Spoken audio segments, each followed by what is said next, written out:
हाय friends, Bharat Akhani, Icon engineering class Ambawadi. आज हम DD set में जो मोस्ट प्रोबेबल है वो एमसीक्यू थोड़ा लेंगे। आगे भी लिए थे हमने, आज थोड़ा आगे बढ़ाएंगे। देखो, डीडी सेट में जो मोस्ट प्रोबेबल है वो हम आज करेंगे। एमसीक्यू जो है डीडी सेट में है। देखो, पहले हम एक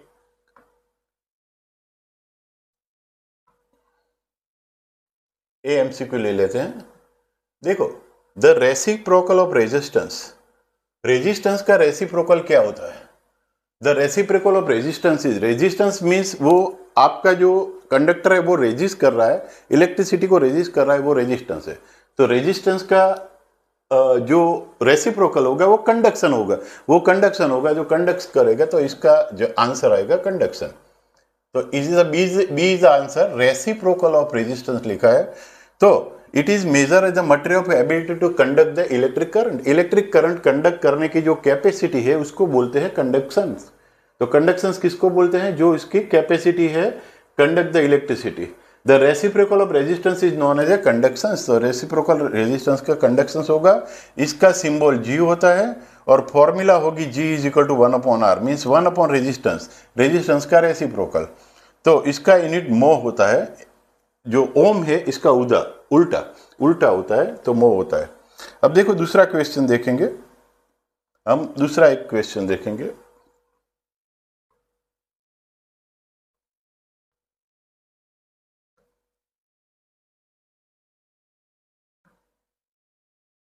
एक एमसीक्यू एक और देखेंगे।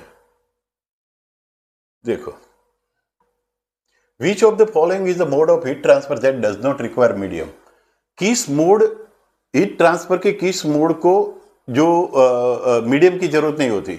जो हमारे हीट ट्रांसफर के मोड होते हैं, कंडक्शन, कन्वेक्शन, रेडिएशन, आप जानते हो। कंडक्शन एंड कन्वेक्शन दोनों में मीडियम की जरूरत होती है। कंडक्शन एंड कन्वेक्शन में दोनों में मीडियम की जरूरत होती है, लेकिन जो रेडिएशन होता है इसमें आपको जरूरत नहीं होती। तो ये C is the answer. Radiation is the answer. तो heat transfer, there are 3 mode of heat transfer, आप जानते हैं, कंडक्शन, कन्वेक्शन एंड रेडिएशन। तो radiation is a mode of heat transfer in which the heat is radiated and transmitted from one place to another in the form of ray of wave like a electromagnetic। तो electromagnetic wave होते हैं, energy wave होते हैं। तो ए energy wave radiation होते हैं। तो वो रेडिएशन को मीडियम की जरूरत नहीं पड़ती। विदाउट मीडियम ए ट्रांसफर होते हैं, ट्रांसमिट होते हैं। तो this method of heat transfer does not require the medium for the transmission. तो ट्रांसमिशन के लिए मीडियम की जरूरत रहती नहीं है, राइट। तो अब एक आगे देखेंगे। हेलो, एक आगे अब हम एमसीक्यू देखेंगे। The transfer of heat. देखो, the transfer of heat through the bulk movement of fluid. Fluid की जो बल्क मूवमेंट हो, इसमें जो ट्रांसफर ऑफ हीट होता है तो वो कन्वेक्शन होता है, क्योंकि फ्लूइड में जो होता है कन्वेक्शन होता है, जिसमें bulk movement of the fluid होता है। Bulk movement of the fluid जब होता है तब वो कन्वेक्शन होता है। कंडक्शन तो ये जो हमारा जो एक बार हो, बार में से जो हीट ट्रांसफर हो वो कन्वेक्शन होता है, कंडक्शन होता है। कंडक्शन में वो एटम मूव नहीं करते। देखो, the transfer of heat through the bulk movement of fluid is known as a convection. तो यहाँ जो आंसर आएगा बी। तो there are 3 mode of heat transfer, हम जानते हैं, कंडक्शन, कन्वेक्शन, आगे भी हमने देखा। कंडक्शन में क्या होता है कि conduction is the heat transfer of through the material without any movement of the material itself. Solid material में होता है, क्योंकि इसमें मटेरियल के जो एटम्स होते हैं वो मूव नहीं होते, तो इसको बोलते हैं कंडक्शन। लेकिन कन्वेक्शन क्या बोलते हैं कि convection involve the transfer of heat bye movement of fluid अथवा लिक्विड अथवा गैस। लिक्विड अथवा गैस में कन्वेक्शन होता है। तो कन्वेक्शन जब होता है तब बल्क मूवमेंट होता है, बल्क मूवमेंट ऑफ फ्लूइड होता है। तीसरा जो हीट ट्रांसफर है, रेडिएशन, हम जानते हैं। तो रेडिएशन में हीट इलेक्ट्रोमैग्नेटिक वेव से जो आगे बढ़ता है वो एनर्जी वेव होता है। तो वो एनर्जी वेव को मीडियम की रिक्वायरमेंट होती नहीं है, तो वो हीट ट्रांसफर रेडिएशन होता है, हम जानते हैं। इसके बाद हम एक और देखेंगे। एक एमसीक्यू और देखेंगे। देखो, which scale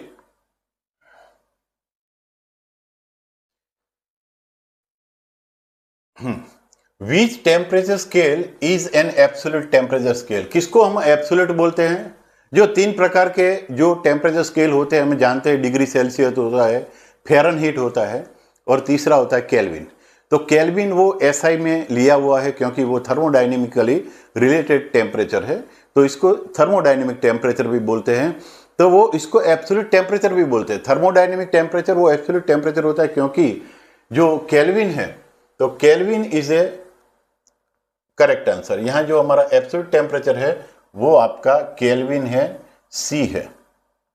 kelvin is the correct answer, C is the correct answer, क्योंकि Kelvin scale is considered an absolute temperature scale, क्योंकि 0 डिग्री केल्विन, केल्विन जो है वो -273.15 ये डिफाइन करता है एब्सोल्यूट जीरो टेम्परेचर। क्योंकि ये एब्सोल्यूट जीरो टेम्परेचर है, वहां प्रेशर थियोरेटिकली जीरो हो सकता है। तो वो जो टेम्परेचर है -273 डिग्री सेंटीग्रेड, उसको 0 केल्विन बोलते हैं। तो केल्विन को हम एब्सोल्यूट टेम्परेचर स्केल बोलते हैं। तो ऐसे आगे एक और एग्जांपल लेंगे या एमसीक्यू लेंगे। हम एक आगे देखते हैं, specific heat. Specific heat is a heat capacity per unit. Specific का मतलब मास होता है, पर यूनिट मास जब होता है तो स्पेसिफिक होता है। स्पेसिफिक हीट हो, कोई भी स्पेसिफिक वर्ड आ गया तो पर यूनिट मास होता है। इसका मतलब यहां आंसर आएगा मास। तो specific heat, heat capacity, heat capacity, heat capacity per unit मास, जब मास से डिवाइड होता है तो वो स्पेसिफिक हो जाता है। तो specific heat is equal to heat capacity per unit mass upon mass. तो इसका यूनिट क्या होगा? इसका यूनिट होगा जूल पर केल्विन होगा। क्या होगा? जूल पर केल्विन पर केजी। जूल पर केल्विन है वो हीट कैपेसिटी है, और जो केजी है पर केजी, तो स्पेसिफिक हो गया। इसका मतलब इसका यूनिट हुआ जूल पर केल्विन पर केजी पर यूनिट मास। तो दैट इज स्पेसिफिक। तो ये आप समझ गए। अब आगे बढ़ेंगे, एक और लेंगे।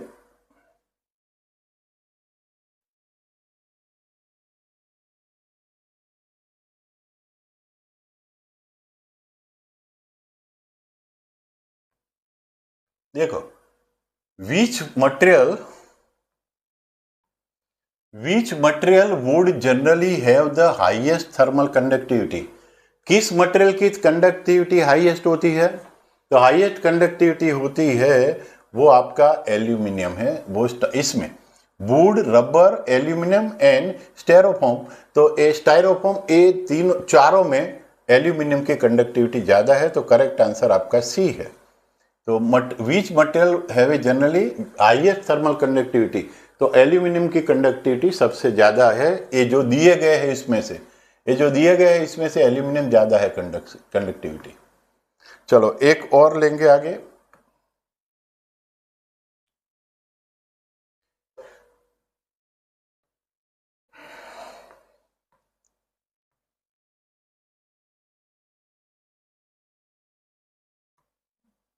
देखो, linear thermal expansion most applicable to. Linear thermal expansion जो एक मेरे पास बार है, ये बार को मैं जो इसको गर्म करता हूँ, इसको हीट देता हूँ, तो इसका एक्सपांसन होता है। ठंडा करता हूँ तो इसका कॉन्ट्रैक्शन होता है। तो जनरली किस में होता है कि थर्मल, इसको लोग बोलते हैं लीनियर थर्मल एक्सपांसन। तो लीनियर थर्मल एक्सपांसन जनरल में किसका होता है? तो linear thermal expansion general solid में होता है, क्योंकि सॉलिड वो एक्सपांड होता है, लीनियरली एक्सपांड होता है, एक्सियली एक्सपांड होता है, तो इसको बोलते हैं सॉलिड। तो linear thermal expansion applicable to solid. तो ये इसमें आंसर सी आएगा, क्योंकि linear thermal expansion is the most applicable to solid. Most applicable solid में होता है। Primary cause of the linear thermal expansion in solid is the vibrational motion of the atom and molecule. जो आपका जो molecule and जो atom है उसका vibratory motion के कारण इसका लीनियर थर्मल एक्सपांसन होता है। तो linear thermal expansion generally solid में होता है। तो ऐसे आगे देखेंगे एक और क्वेश्चन।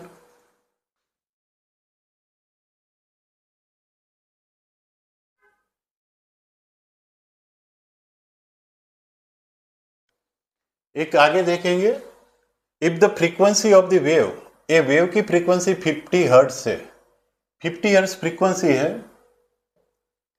तो what is the periodic time? Periodic time क्या होगा? जब वेव की फ्रीक्वेंसी 50 हर्ट्ज है तो पीरियोडिक टाइम क्या होगा? तो जो पीरियोडिक टाइम कैसे गिनेंगे? 1 अपॉन फ्रीक्वेंसी क्या होता है? 1 अपॉन फ्रीक्वेंसी, फ्रीक्वेंसी का उल्टा होता है आपका पीरियोडिक टाइम। तो पीरियोडिक टाइम क्या होगा? फ्रीक्वेंसी आपकी 50 हर्ट्ज है, तो frequency is equal to 1 of periodic time होता है। इसका मतलब periodic time is equal to 1 upon frequency होता है। यहाँ फ्रीक्वेंसी हमें क्या दी गई है? 50 दी गई है हर्ट्ज में, तो time is equal to 1 upon 50, तो 1 अपॉन 50 का आंसर आता है 0.02 सेकंड। तो ये आपका आंसर आना चाहिए, ये आपका पीरियोडिक टाइम होगा। तो इसमें पीरियोडिक टाइम है 0.02 सेकंड, कहाँ है? ए में। तो ए इज द आंसर, यहाँ आपका आंसर ए है कि फ्रीक्वेंसी 50 हर्ट्ज हो तो frequency periodic time is equal to 1 upon frequency होता है, तो 1 अपॉन फ्रीक्वेंसी है 0.02 होगा। एक आगे वाला लेंगे हम, देखो एक आगे ऐसा लेंगे,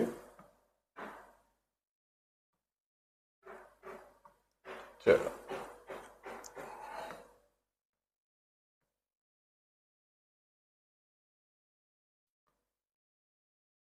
देखो,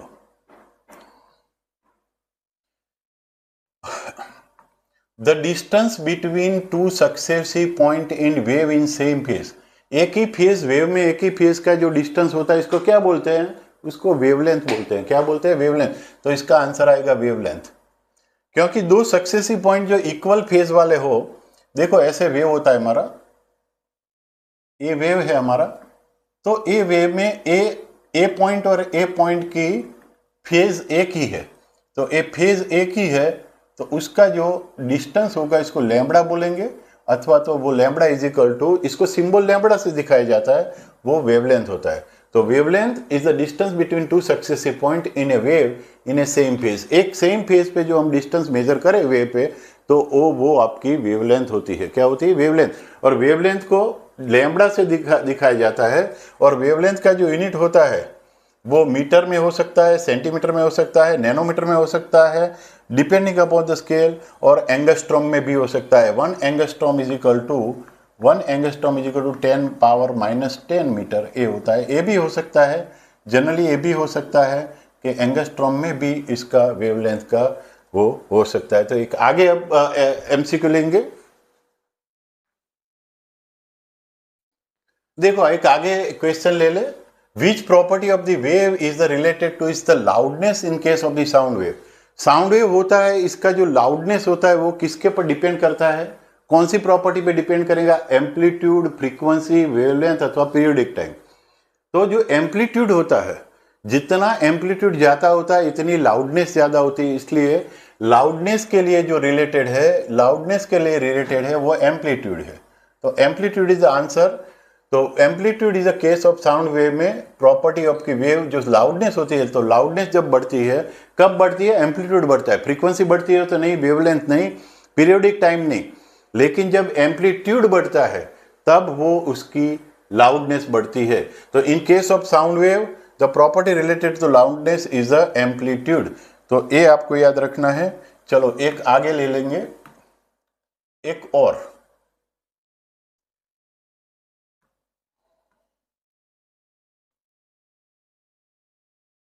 चलो SI unit of amplitude, amplitude vertical distance होता है, हम एम्पलीट्यूड मेजर करते हैं। यहाँ देखो ये वेव है, ये वेव की मीन पोजीशन है, तो ये आपका एम्पलीट्यूड होता है, ये जो होता है वो एम्पलीट्यूड होता है। तो एम्पलीट्यूड क्या कैसे मेजर करेंगे? वो तो डिस्टेंस है, तो डिस्टेंस है तो वो उसको मेजर करने के लिए मीटर होता है, ऐसा यूनिट में मीटर होता है, तो मीटर से हम एम्पलीट्यूड मेजर करते हैं। हर्ट्स फ्रीक्वेंसी होता है, हर्ट्स वॉट, मीटर के डेसिबल। तो देखो हर्ट्स क्या होता है? फ्रीक्वेंसी होता है। वॉट क्या होता है? पावर होता है, वॉट पावर होता है।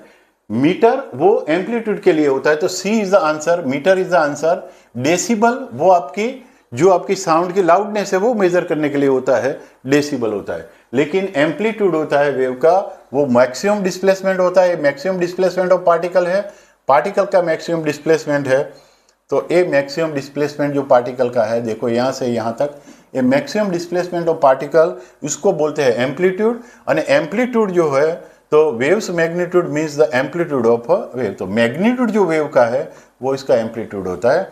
और ऐसा यूनिट में एम्पलीट्यूड मीटर में मेजर किया जाता है। तो C is the correct answer. ऐसे आगे देखेंगे, एक एमसीक्यू आगे देखेंगे।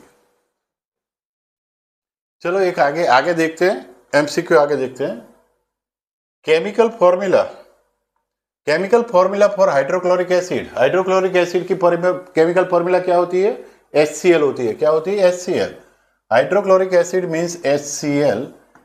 यानी H2SO4 क्या होता है? सल्फ्यूरिक एसिड होता है। ये सल्फ्यूरिक एसिड होता है और ये नाइट्रिक एसिड होता है। तो ये जो हाइड्रोक्लोरिक एसिड है, इसकी फॉर्मूला HCl होती है।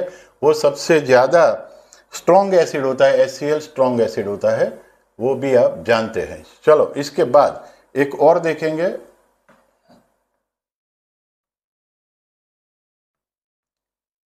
देखो, which of the following is the balance equation.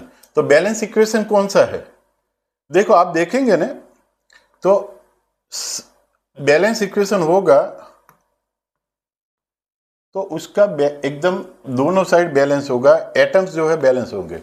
तो इसमें NaCl AgNO3, हम पहले आंसर ही देख लेते हैं, क्योंकि Na में क्या होता है, जो यहाँ Na1 है तो यहाँ भी Na1 है, यहाँ Cl1 है तो यहाँ Cl भी1 है, जो सोडियम 1 है यहाँ सोडियम 1 है, क्लोरीन 1 है तो क्लोरीन 1 है, सिल्वर 1 है तो सिल्वर भी 1 है, और NO नाइट्रोजन 1 है, नाइट्रोजन 1 है, और ऑक्सीजन तो ऑक्सीजन 3 है।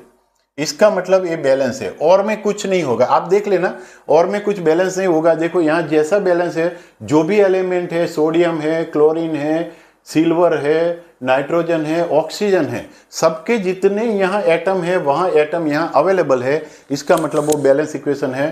तो करेक्ट आंसर इसका डी है। D is the correct answer. Now एक और देखेंगे हम,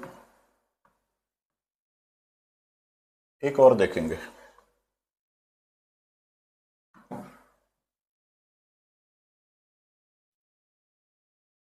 चलो, which of the following process involve the chemical reaction. इसमें से केमिकल रिएक्शन कौन सा है? Strong oxygen gas under pressure in the gas cylinder. Gas cylinder में जब ऑक्सीजन गैस हम भरते हैं तब वो केमिकल रिएक्शन होता नहीं होता है।